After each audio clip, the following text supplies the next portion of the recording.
Baik, Bismillahirrahmanirrahim. Assalamualaikum warahmatullahi wabarakatuh. Perkenalkan kami dari kelompok 6. Izin untuk dapat menyampaikan hasil presentasi kami mengenai analisis postur pekerja pandai besi dengan metode REBA. Di mana di sini kami beranggotakan 3 orang, yaitu saya Nacia Zara dengan NIM 2030, lalu ada Kezi dengan NIM 2041, selanjutnya ada Eria dengan NIM 2044. Untuk pembahasan pertama akan dijelaskan oleh Eria. Kepada Eria, disilakan. Baik, terima kasih moderator. Mungkin yang pertama akan dibahas terkait latar belakang, di mana salah satu masalah kesehatan kerja yang paling banyak dilaporkan itu adalah MSDS, di mana berdasarkan data Kemenkes itu pada 2018 sebanyak 26,74% pekerja itu mengalami keluhan MSDS, yang mana sebagian besar berasal dari sektor informal dan juga manufaktur. Nah, berdasarkan observasi kami pada November 2025 itu diperoleh skor OWAS pada rumah pandai besi Polo terhadap 5 pekerjanya itu berada pada kode 4. Next. Untuk rumusan masalah itu bisa dilihat pada layar. Next. Untuk cakupan masalah itu bisa dilihat pada layar. Next. Selanjutnya terkait tujuan juga dapat dilihat pada layar. Next. Nah, terkait tinjauan pustaka itu ergonomi berasal dari dua kata, yaitu ergo dan juga uh, kerja, dan juga nomor yang berarti hukum. Untuk konsep angkat angkut itu bisa dilihat pada layar. Next. Terkait penyakit akibat kerja itu dibahas dalam PP nomor 7 tahun 2019, itu juga dapat dilihat pada layar. Begitu juga terkait MSDS, di mana MSDS adalah keluhan pada bagian otot skeletal yang dirasakan seseorang akibat kerusakan pada saraf, tendon, otot, dan juga persendian. Next. Nah, penyebab MSDS dan juga faktor risikonya dapat dilihat pada layar. Next. Untuk tools ergonomi yang akan digunakan itu ada OWASP dan juga REBA, yang alasannya itu. Next. Nah, terkait hasil dan pembahasan itu akan dibahas terkait gambaran umum lokasi penelitian, di mana lokasi penelitian dilakukan di rumah produksi Polo, Jalan Rambai, Purus, Kecamatan Padang Barat, Kota Padang, di mana rumah produksi ini didirikan sejak 1955 dan diturunkan secara turun-temurun. Dalam sehari, rumah produksi ini memproduksi 20 produk, jadi selama kurang lebih bekerja selama 9 jam dari pukul 7 hingga 16.00, di mana jam istirahatnya sendiri itu berentangnya dari jam 12 hingga jam setengah 2 siang. Selanjutnya untuk produknya itu berupa pisau, parang, cangkul, sabit, dan juga senjata tajam lainnya yang dapat dilihat pada layar itu bagian sebelah kiri. Next. Selanjutnya untuk tahapan kerja, yang pertama ada pengutangan bahan baku yang dapat dilihat pada gambar pertama. Untuk pemanasan dapat dilihat pada gambar pertama juga. Untuk tahap yang ketiga itu ada penempaan, yang mana tahap ini yang paling beresiko dalam ergonominya, itu pada gambar 2. Selanjutnya tahapan kerja yang keempat itu ada pengerasan dan penyepuhan. Tahapan kerja yang kelima itu ada penghalusan dan penajaman, dan tahapan kerja yang terakhir itu ada penyelesaian akhir berupa pemberian gagang kayunya. Next. Nah, selanjutnya itu terkait dengan program pencegahan bahaya ketiganya, itu berdasarkan hierarki pengendalian risiko yang dapat dilihat pada layar. Next. Next, moderator. Lanjut terkait hasil identifikasi bahaya dan risiko ergonominya itu juga dapat dilihat pada layar, dan ada juga beberapa gambar dari pekerja di sana yang kami lampirkan. Untuk dasar pemilihan metode pengukuran itu dikarenakan metode REBA ini menggunakan penilaian seluruh anggota tubuh secara bersamaan, terus dia praktis dan juga tidak memerlukan peralatan khusus. Next. Nah, untuk Oke, baik. selanjutnya dikembalikan ke moderator. Baik, selanjutnya di sini saya akan menjelaskan terkait hasil untuk pekerja-pekerjanya. Jadi pertama di sini bisa kita lihat ada pekerja satu patroni, di mana di sini bisa kita lihat ya derajatnya untuk leher, tulang belakang, dan juga kaki. Di sini derajatnya 25, 27, dan 38. Nah, pertama kita lihat di leher. Yang di leher itu berada di lebih dari 20. Jadi di sini kita dapat simpulkan bahwa dia itu berada di plus 2 untuk poinnya. Nah, untuk adjust bisa kita lihat ini tidak ada kegiatan yang twisted maupun side bending, sehingga kita skip. Lalu selanjutnya untuk trunk atau tulang belakang itu dia berada di 27 derajat atau berada di rentang 20 sampai 60, sehingga ini bisa kita tambahkan plus 3. Dan untuk adjust twisted dan side bending juga tidak ada, sehingga kita bisa singkirkan. Selanjutnya untuk kaki karena dia bersilang maka dia dimasukkan ke plus 2. Dan bersilang dan juga ditekuk sehingga dimasukkan ke plus 2. Lalu untuk penekukan itu karena berada di rentang 30 sampai 60 yaitu tepatnya di 38 derajat maka bisa ditambahkan plus 1. Sehingga di sini untuk total pada kaki plus 3 dan apabila dimasukkan ke dalam matriks itu didapatkan poin plus 6. Nah, jangan lupa untuk hasil akhir itu tidak hanya sampai situ tapi ada juga beban di mana beban karena berada di lebih dari 22 lbs maka kita masukkan ke plus 2 dan hasil akhir didapatkan nanti adalah plus 9.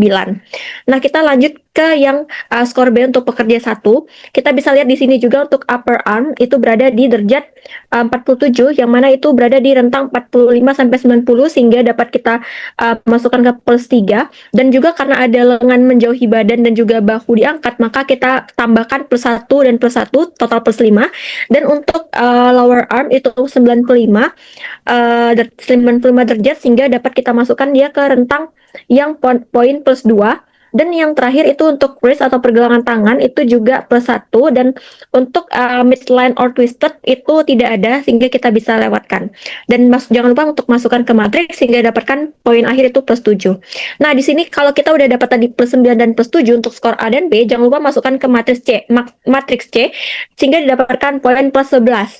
Nah, nanti sudah dimasukkan ke poin 11, kita dapatkan skor C. Jangan lupa untuk tambahkan yang terakhir itu ada yang namanya activity score. Nah, activity score itu bisa kita lihat di sini bahwa ada kegiatan yang berulang kali lebih dari 4 kali per menit. Nah, sama seperti kalau misalnya kita lihat langsung itu memang sesuai sehingga di sini dapatkan poin akhir itu plus 12. Nah, untuk interpretasinya itu jadinya sangat tinggi atau very high risk gitu. Nah, kurang lebih akan sama dengan pekerja 2 sampai seterusnya. Di sini kita bisa lihat derajatnya kurang lebih sama dan juga ditekuk, tapi mungkin bedanya di sini untuk kaki pekerja 2 itu tekukannya tidak melebihi 30 derajat sehingga ini cukup plus 2 sehingga di hasil akhir juga tabelnya plus 5 dan jangan lupa tambahkan beban jadinya plus 3 sehingga hasil akhirnya nanti untuk tabel A plus 8. Untuk tabel B itu sama kurang lebih jadinya dapatnya plus 6.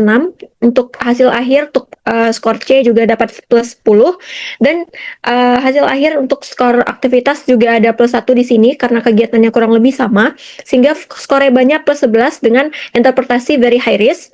Lalu untuk pekerja 3 juga kurang lebih sama di mana dia ditekuk tapi tidak melebihi 30 derajat sehingga cukup plus 2 dengan hasil akhir plus 4 dan ditambah dengan plus 3 untuk lebih dari 22 lbs. Nah, untuk skor tabel B juga kurang lebih sama, dapat plus 8.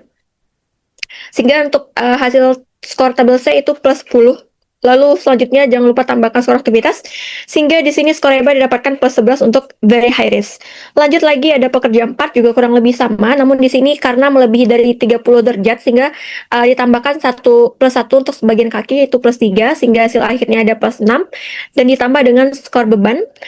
Lalu selanjutnya untuk tabel B kurang lebih sama sehingga di hasil akhir tabel C itu plus 11 dengan hasil skor EBA itu plus 12 dengan interpretasi very high risk.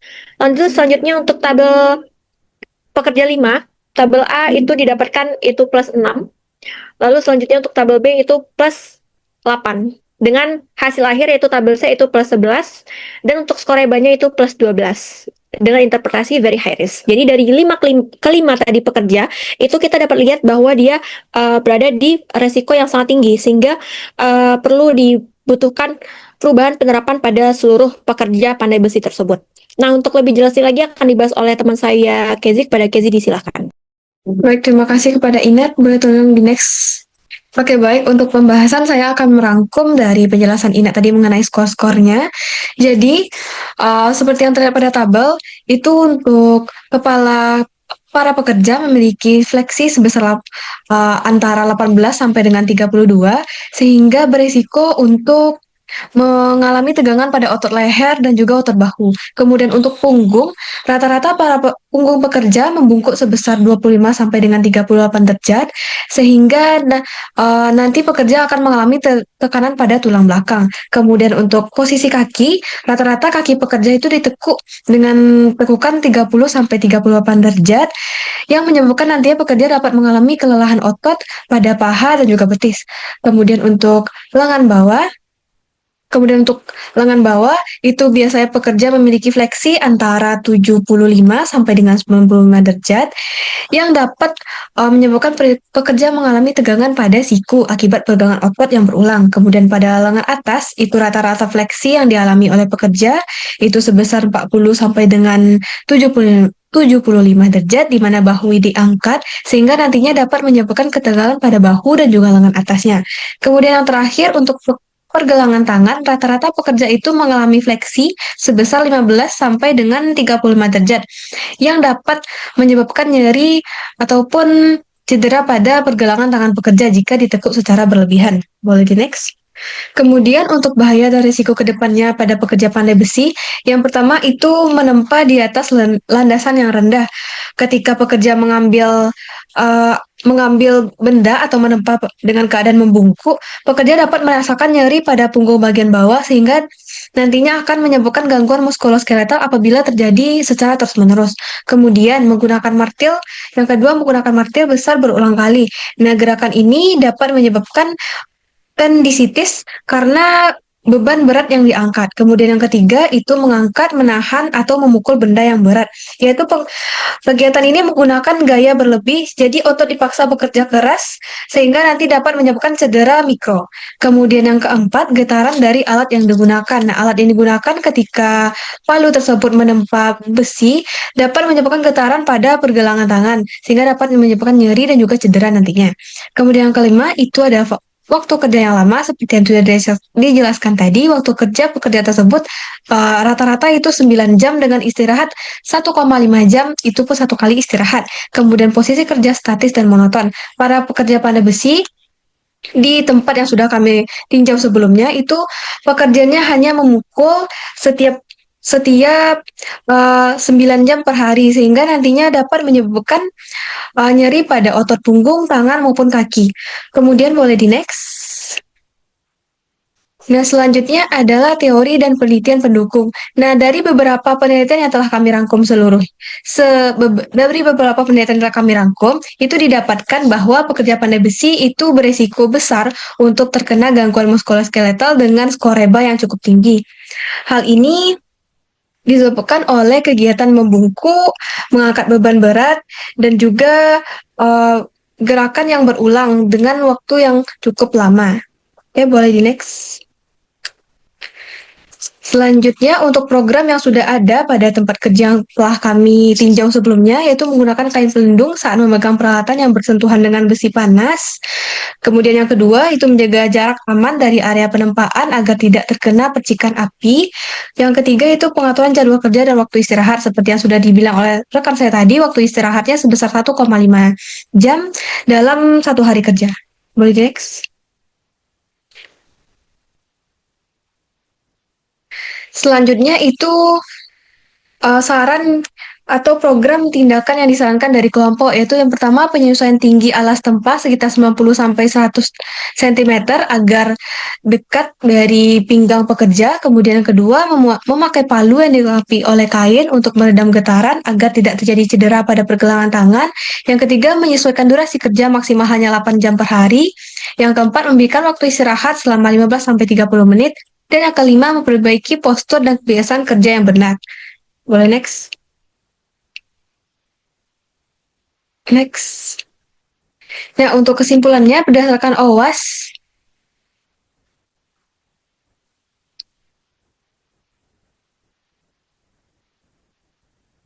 mungkin untuk kesimpulannya berdasarkan OWAS itu didapatkan bahwa kondisi pandai besi ini masuk kepada kategori 4 atau sangat berbahaya. Kemudian dari metode penilaian REBA, skor pandai besi ini berkisar antara 11 sampai 12 yang termasuk ke dalam kategori tinggi sehingga memerlukan pencegahan secepatnya. Kemudian next. Untuk sarannya, saran bagi rumah produksi, itu rumah produksi dapat mengubah ketinggian tempat penempaan menjadi 90 sampai dengan 100 cm, menyediakan atau mewajibkan penggunaan alat bantu ergonomis dan mengatur durasi kerja. Sedangkan untuk pekerja, itu pekerja bisa menjaga postur tubuh saat bekerja, melakukan peregangan, menggunakan alat bantu dan juga menggunakan APD yang telah disediakan. Mungkin sekian dari saya, dikembalikan ke moderator. Baiklah, terima kasih kepada teman-teman sebelumnya.